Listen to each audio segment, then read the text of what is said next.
کسی ملک کا آزاد ہونا، مسلمان قوم کا آزاد ہونا، یہ اللہ کی طرف سے بہت بڑی نعمت ہے۔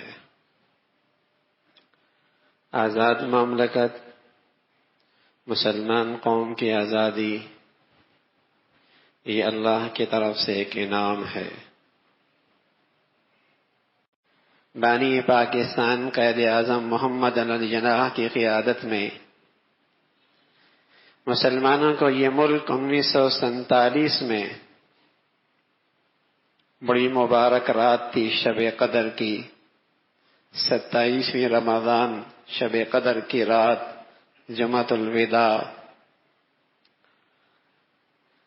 مسلمانوں کو یہ مملکت نصیب ہوئی، یہ اس ملک کی پیدائش کا دن ہے۔ آپ اندازہ لگائیے، رمضان کا مقدس مہینہ، 27ویں شب قدر اور جمعۃ الوداع دوسرے دن، یہ اس ملک کی پیدائش کا دن تھا۔ دنیا میں 2 ریاستیں ایسی ہیں جو خالص مذہب کی بنیاد پر وجود میں آئیں۔ ایک اسرائیل، جس کا مذہب یہودیت اور اپنی پیدائش سے لے کر آج تک وہ اپنی اسی مذہب پر اور کٹر انتہا پسندی کے درجے تک وہ اسی کے اندر آج اپنا نظام تعلیم، نظام معیشت، نظام معاشرت اور اس کی خارجی داخلی ساری پالیسیاں یہودی مذہب کو سامنے رکھ کر وہ پالیسیاں جاری ہیں اور دنیا بھر کے اندر اس کا نظام چل رہا ہے۔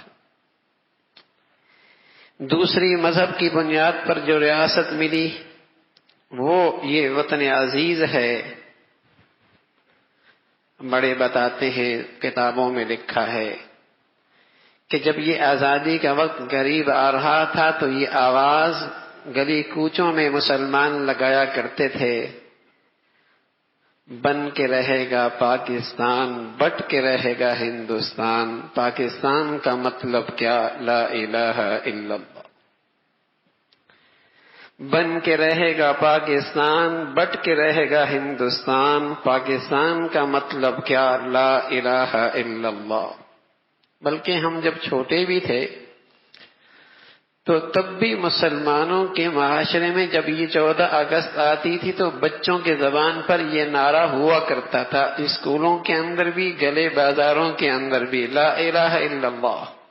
یہ پتہ نہیں اب کیا بدل گیا کہ آزادی کا مطلب یہ ہے کہ ہر چیز سے آزاد ہو جاؤ، انسانیت سے بھی آزاد ہو جاؤ، شرم و حیا سے بھی آزاد ہو جاؤ، اور آزادی کا مطلب ناچ گانا رہ گیا۔ ناچ گانے کا نام اس قوم نے آزادی رکھنا شروع کر دیا۔ حالانکہ اقبال جس نے اس پاکستان کا تصور پیش کیا وہ خود فرمایا کرتے تھے، اب میں تجھ کو بتاؤں تقدیر امم کیا ہے، شمشیر و سنان اول طاؤس و رباب آخر۔ آج تجھ کو میں بتاؤں تقدیر امم کیا ہے، شمشیر و سنان اول طاؤس و رباب آخر۔ اس قوم کی ذلت اور پستی دیکھنی ہے، کسی قوم کی ذلت اور پستی دیکھنی ہے، تنزلی دیکھنی ہے، تو جب تمہیں یہ نظر آئے کہ اس قوم کے نوجوانوں کے ہاتھوں میں بغل میں گٹار آ گیا اور ناچ اور گانے اس کی زندگی کا حصہ بن چکے، سمجھ لو یہ قوم مردہ پن کی طرف جا رہی۔ تو چھوٹے جب ہم بھی اسکولوں میں جاتے تو یہ نعرہ زبانوں پہ ہوتا تھا، پاکستان کا مطلب کیا؟ لا الہ الا اللہ۔ یہی نظریہ تھا، یہی اس آزادی کا مقصد تھا کہ 10 لاکھ سے زائد مسلمانوں نے اس وطن عزیز کے لیے قربانی پیش کی۔ 10 لاکھ سے زائد۔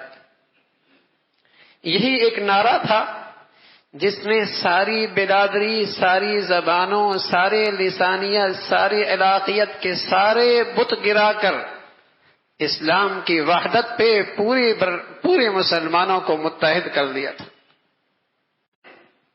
لیکن میرے عزیزو، ہونا تو یہ چاہیے تھا کہ اس آزادی کی تقریبات میں اور اس موقع پہ مسلمان قوم اور اس نئی نسل کی ذہنی اور فکری تربیت ہو کہ ابھی آزادی کی ثمرات دور ہیں، ابھی تک ہمیں حقیقی آزادی کے ثمرات نصیب نہیں ہوئے، اور جو غلامیت کے وہ گندگیاں جو انگریز نے ہم پر مسلط کی تھی اس کے نتائج آج بھی بھگت رہے ہیں.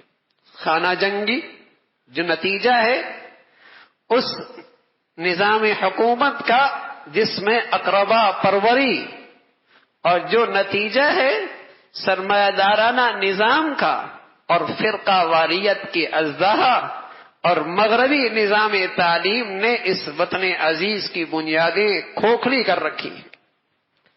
کہاں یہ ساری قوم اسلامی اخوت کے خوبصورت سانچے میں ڈھل کر آپس میں باہم شیر و شکر تھی اور ایک آزاد ریاست حاصل کرنے کے لیے لاکھوں کی تعداد میں قربانیاں دے رہی تھی، اور بدقسمتی سے آج جب ہم اس مقصد حقیقی سے دور ہوئے تو آج یہ خانہ جنگی کا شکار ہے، آج یہ فرقہ واریت سے بھرپور ہے، آج یہاں جاگیردارانہ نظام ہے جس کا نتیجہ یہ ہے کہ ایک طبقہ اتنی دولت رکھتا ہے کہ اس کے کتے بھی وہ کھاتے ہیں، اس کے کتے بھی اور اس کے گھوڑے بھی وہ کھاتے ہیں، اور دوسری طرف ایک غریب ایک نان کا بھی محتاج نظر آتا ہے. یہ وہ ظالمانہ نظام ہے جس کے نتائج آج وطن عزیز کا مسلمان بھگت رہا ہے اور اس کے اثرات سے دل برداشتہ ہے. یہ وہ اثرات ہیں جو اس غلامیت کے دور سے چلے اور پھر ان کی آبیاری کی جاتی رہی، اور آج یہ وطن عزیز میں تن آور درخت بنا ہوا ہے کہ ایک طرف خانہ جنگی ہے، فرقہ واریت ہے اور سرمایہ دارانہ نظام ہے کہ دولت کا بہاؤ ایک طرف ہے، اور ظالمانہ نظام ہے جس سے غریب کے لیے عدالت میں انصاف کا ملنا مشکل ہو گیا. اسلام کا عادلانہ نظام ایسا مبارک نظام تھا سبحان اللہ، جہاں ریاست میں رہنے والا ہر انسان اس کا ثمرات اور اس کا نفع اٹھا سکتا تھا. تو میرے عزیزو، آزادی کے اس موقع پہ یہ سوچ ہونی، یہ ذہن سازی، یہ فکر مسلمانوں کو وطن عزیز کے باشندوں کو ملنی چاہیے تھی کہ ابھی آزادی کی حقیقی ثمرات سے ہم بہت دور ہیں. جس مقصد کے لیے یہ وطن عزیز حاصل کیا تھا، یہ بھی اللہ کا انعام ہے کہ اللہ رب العزت نے ایک آزاد خطہ دے دیا. لیکن ظاہر آزاد خطے کا مقصد صرف زمین کا ٹکڑا مقصود نہیں تھا، بلکہ اسلامی زندگی، اسلامی معاشرہ، اسلامی نظام تجارت، اسلامی نظام معیشت، یہ مقصود تھا کہ ہر چیز کے اندر اسلام کے احکامات زندہ ہوتے، اور وطن عزیز کا باشندہ اس عبوری زندگی میں اسلام کے اس امتحانی دور سے گزر کر آخرت کے ہمیشہ کے انعامات کا مستحق بنتا.